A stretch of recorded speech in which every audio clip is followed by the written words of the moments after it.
Hi, I'm Susanna Bowling, and this is live from the Hotel Edison. Times Square Chronicles presents. My guests today are prolific. Austin Pendleton is a actor, writer, director. You know him from What's Up, Doc, which is one of my favorite performances of all time. We know him from My Cousin Vinny. We know him from Choir Boy, which was one of the best performances that I ever saw, to the directorial of Between Riverside and Crazy, one of my favorite plays of last season. We are so happy to have Austin Pendleton. Austin, you have to talk about What's Up, Doc, because that is seriously one of my best favorite performances of all time, and I watch it all the time. Oh, thank you. It was a very difficult movie to make because Peter Bogdanovich, who directed it, was influenced by the Howard Hawks movies of the 1930s, where everybody talked real fast, and Peter quite effectively didn't do close-ups, only a master, and in a couple of the scenes. We all had to talk so fast, and part of the wonderful ensemble feeling we all achieved in that movie was that each of us was terrified that we were going to be the one who would screw it up. Yeah, and so we did take after take after take of one of those scenes, and at the end of it, Peter would say, cut, and at the end of it, and then he would say, well, it's got to be faster than that, and we would have a collective nervous breakdown. And then I remember I was staying at a hotel in L.A. when we did that. We did all the interior scenes, and that night I let myself into my hotel room. I literally crawled to the bed. It was so exhausting. Then about 6 months later, the movie came out, and it looked so effortless. See, that's the magic of Peter Bogdanovich and the magic of those actors. And Barbra Streisand, it was the first of two movies I did with her, and I'd heard of her that she was threatened by other talented young actresses. One of the outstanding younger actors in it was Madeline Kahn, who had never made a movie before. Her first movie, and we and she and I met. They flew me out to L.A., and the first read-through was on a Sunday morning, and we wanted to rehearse all the scenes that Madeline was in because she had a week to go on in a Broadway show, and then she'd be back. So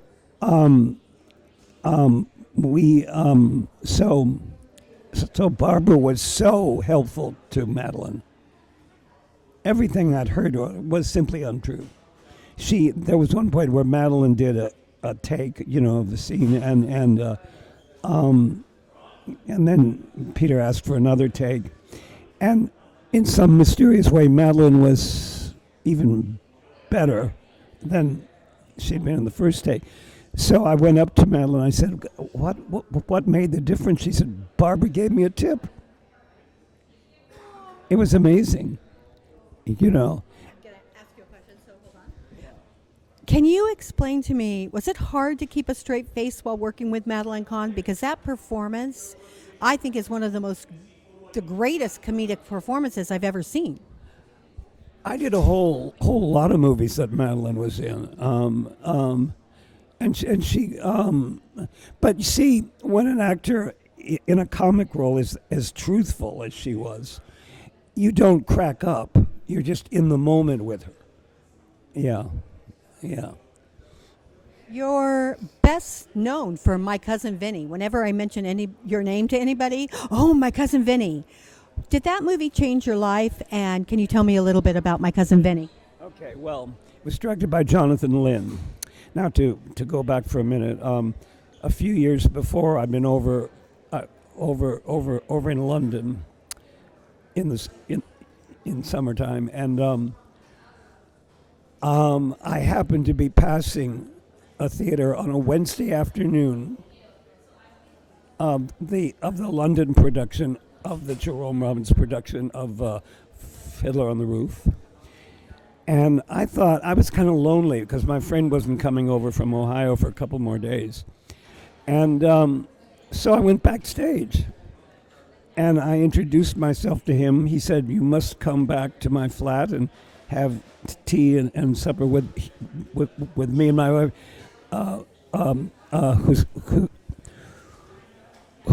whose name is Rita." And so we went back, and then they asked me to come see the show that night. Of course, I did, and it was really good. And Jonathan was certainly really good. And then we went back to their flat. This was in early August. We talked through the night. Finally, Rita got in the car as the sun was coming up at about 6 a.m., and she drove me back to the bed and breakfast.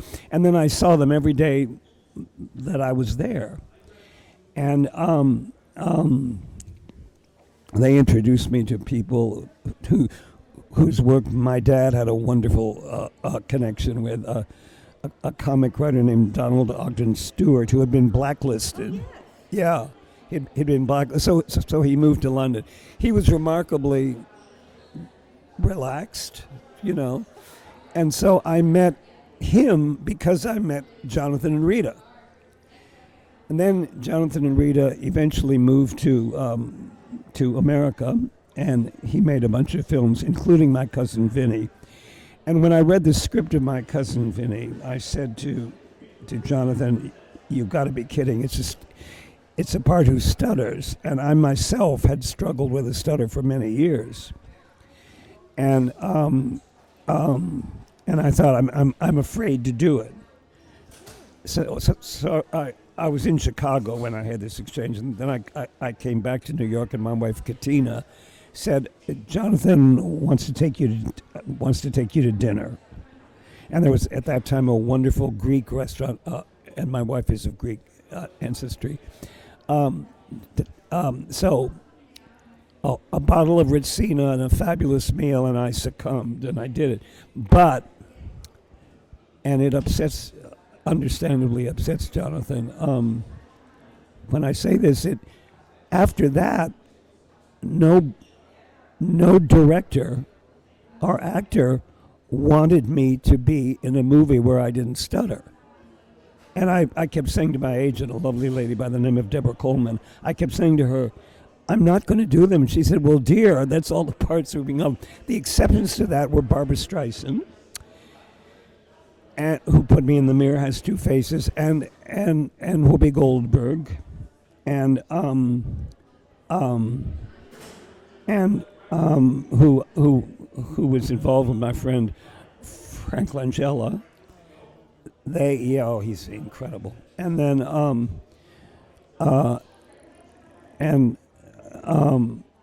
and they put me in movies, I think partially to help me through all this. And Jonathan himself, I was in 3 more movies that he directed. The favorite of which for me was a movie called Trial and Error, which I think was a great movie, but the studio, even though 3 or 4 years before he'd released one of the highest, most popular films ever made, the studio wouldn't get. Well, here. No, I have to get onto the direction because, unfortunately, this time is. I honestly could talk to you for hours. I want to know about your musical background. You did a musical that I absolutely love, Good Time Charlie. I was the understudy. I know, but you did that, and I'm like, oh my God. But I want to get into your direction, but you directed Between Riverside and Crazy, which I thought was one of the most phenomenal directorial choices that I've ever seen. So can you talk about your direction? So how did I get started as a director? Yeah. Well, I've been for about a year in the musical of Fiddler on the Roof. And then I went out one night on the day off, and my mom was involved in the community theater there. She'd started out as a professional actress, but my dad's charms, finally overwhelmed that. And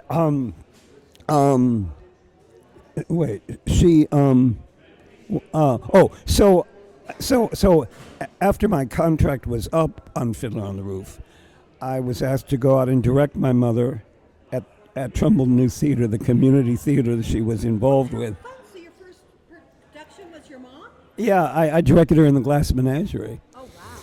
and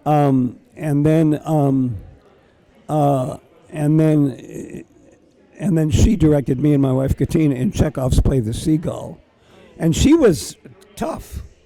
She was tough. When she was directing, she was famously tough. And every year I'd go out and see a show that she directed, and there'd be a party afterward after the performance I saw, and then one by one the cast would come up to me and say, "We hope you understand, but we just can't work with your mother again." And I would say, she's so difficult, and I would say, "I understand." The same thing happened every year, Ritual. The same actors coming up. She was the best game in town.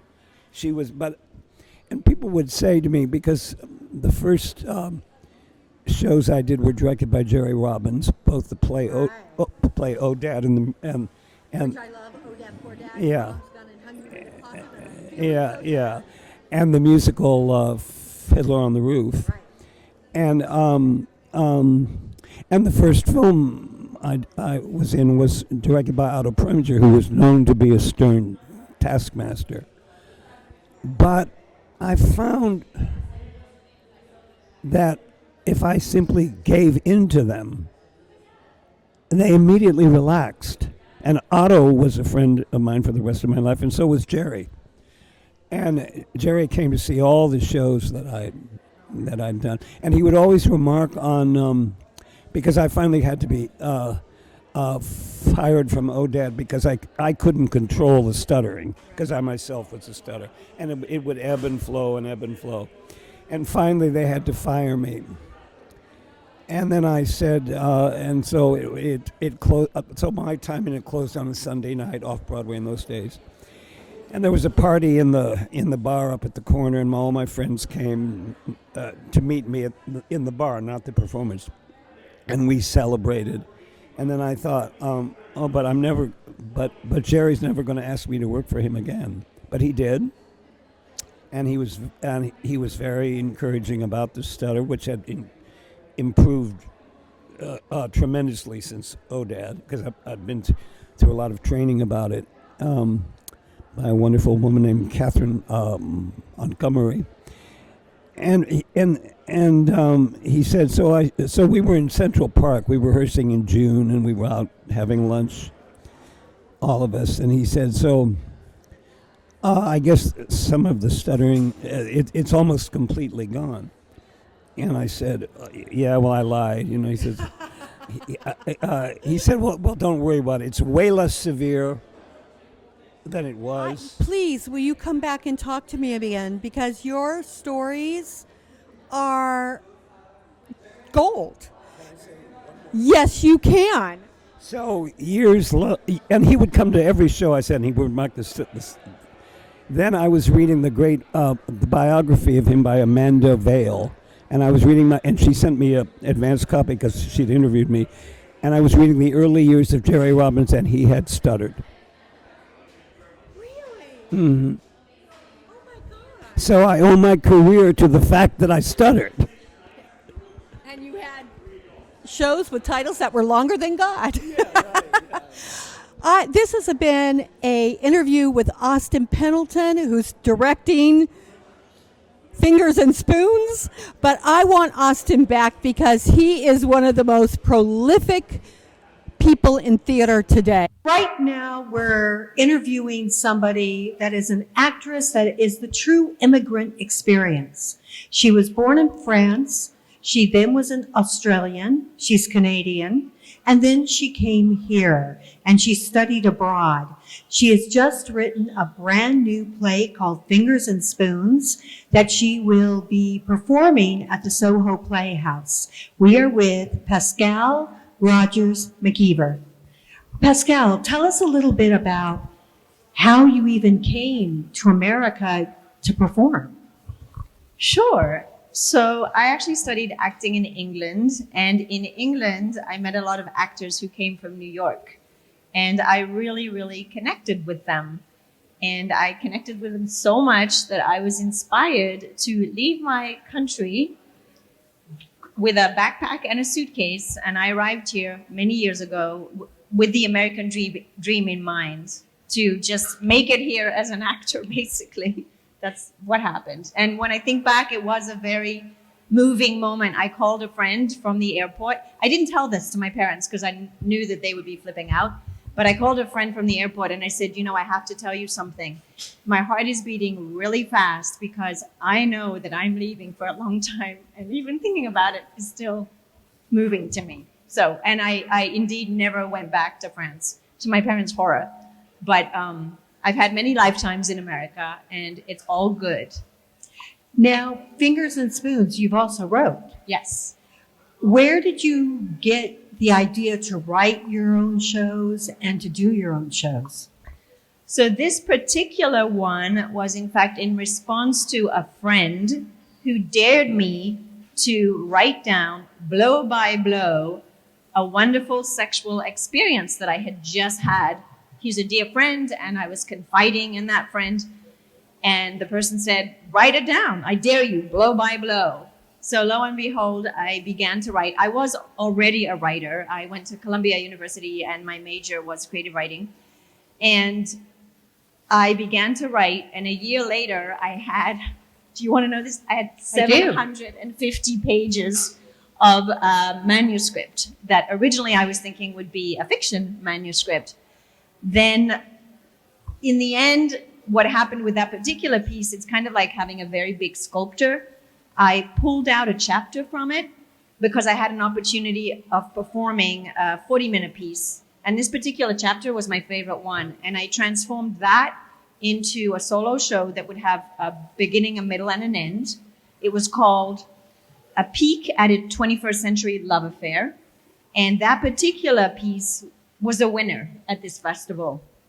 And as a result of that, I was asked to develop it, or I could develop it if I wanted to. So then I went back to the big sculpture and I pulled out a hand and I pulled out an elbow and I created this version that has gone through many drafts because the play is writing and rewriting and it's never finished. It's only abandoned, as Tennessee Williams says. And I agree. Now, this play, can we talk about what it's about?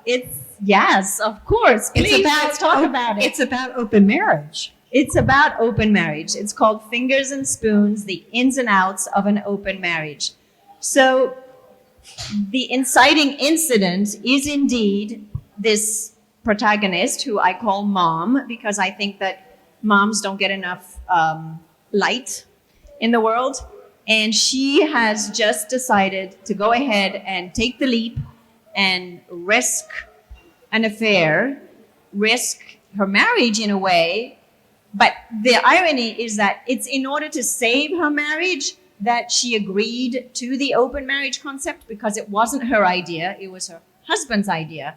And so when we meet this mother, she's 6 years into this situation, but has never acted on it. And the difference is this time is that the husband is out of town. He's actually out of country. So she figures, all right, let's try. And he reassures her, he's completely confident that it's going to all work out. So she goes for it. And everything that follows from then is the play. So in many ways, the play is also about taking that risk and then showing up to what happens as a result of having taken that risk. Because things at first are amazing and then they become very complicated. Now, I'm curious because when you tell me open marriage, I think it's a marriage where it's you, your husband, and somebody else. But is that the case? No, this is more open marriage insofar as we're allowed to see other people and get involved with other people.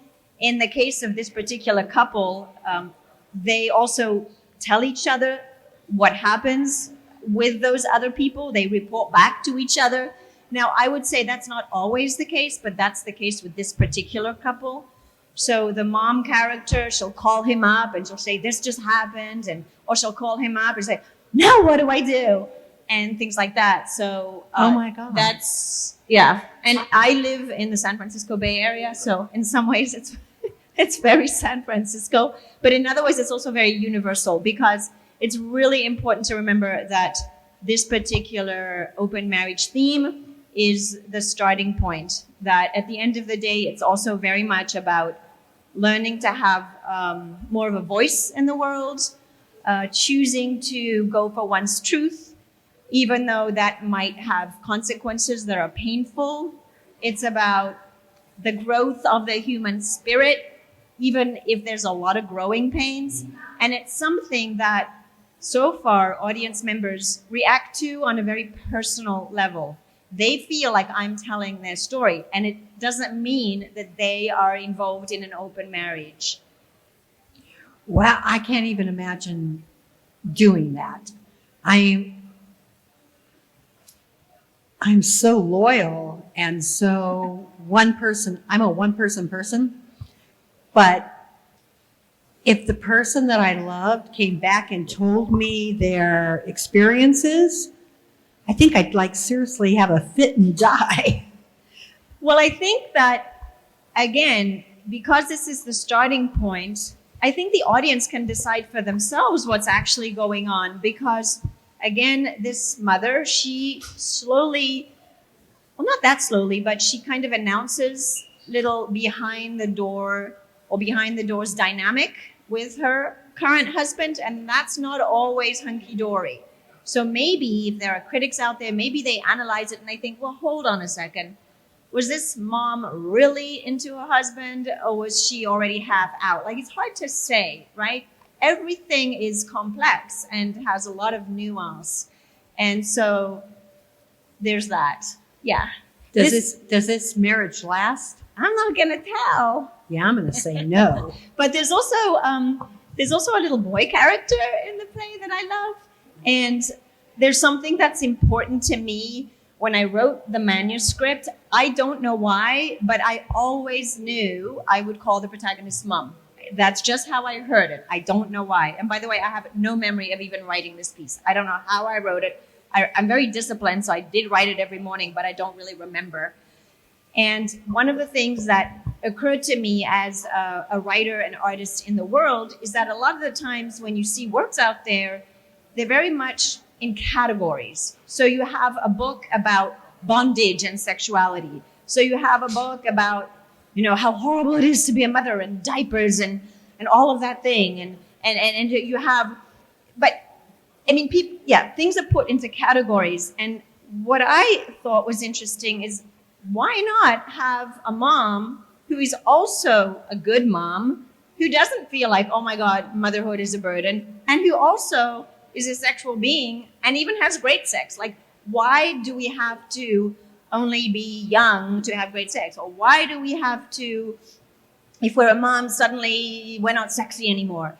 So there's also something about that I think I'm hoping that I'm communicating without explicitly saying. And again, it's that thing of as human beings in the world out there, we wear many hats, but a lot of the time in art, we will go in detail with one hat and we won't have bridges. And I think I try to create bridges.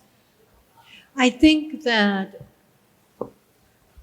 we've allowed society to tell us when and when we're not supposed to be sexy.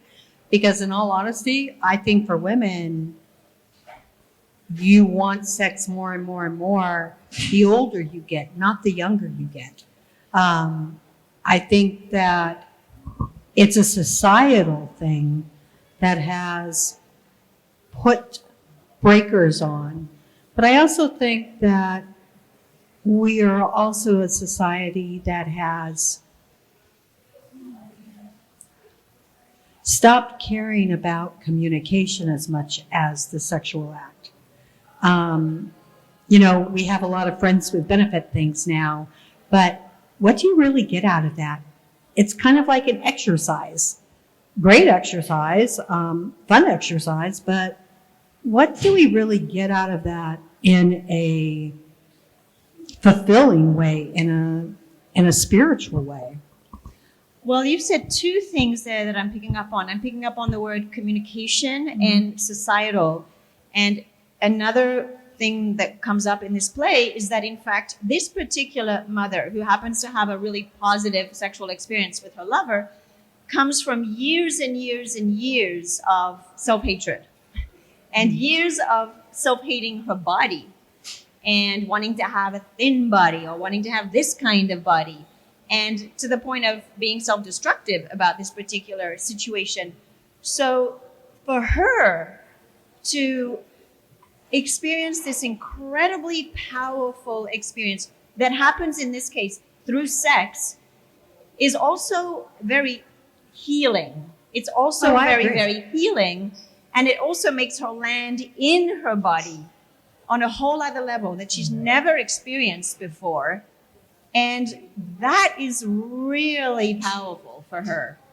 And the reason I said, I picked up on the word societal is, again, society tells us, you know, what bodies are the sexy ones, what bodies are the this, and what bodies are the that. And here she's challenging that. And also on a personal level, coming into her own body, experiencing it in a different way. Even just standing, you know, or owning your body, it happens kind of without you thinking about it. When you have great sex, you walk differently. You, like, all kinds of things happen, but you manifest Oh no, that's differently. true. That is so true. And then in terms of communication, I hear what you're saying. I agree. And that's exactly what the risk is about. So on one level, the husband is like, go for it. Don't worry, I'll always win you back. But on another level, the way mom communicates with her lover is much more than friends with benefits. It's incredibly deep and intimate. And I will say, if that's your thing, it is explicit. The show has a very explicit sex scene. It's not pornographic by any means, and I stay fully clothed, but it is explicit. But the point of this explicitity, if that's even a word, I just made it up. No, it's a word. It's is to show that, in fact, it's also extremely intimate. When people engage, genuinely engage in amazing sex, they are connecting. Oh, it is absolutely. deep. It takes on a bigger dimension, I will say.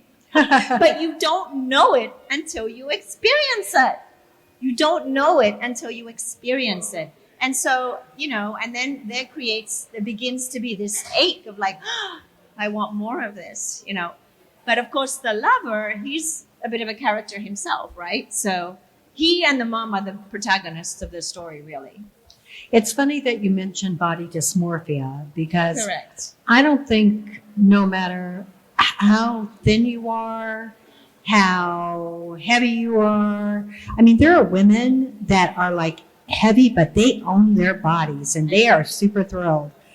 I'm telling you, I don't think I could ever be thin enough and make myself happy.